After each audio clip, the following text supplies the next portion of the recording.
मारतात. आमेन.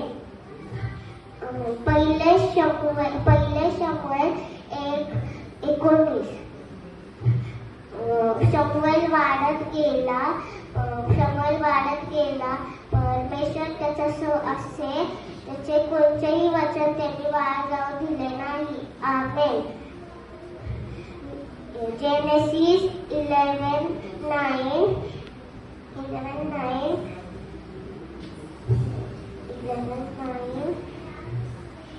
इस्रायल लोक भर समुद्रात कोरड्या भूमीवरून चालू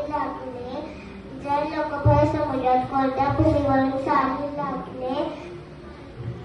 उजवीकडील आणि डावीकडील बाजू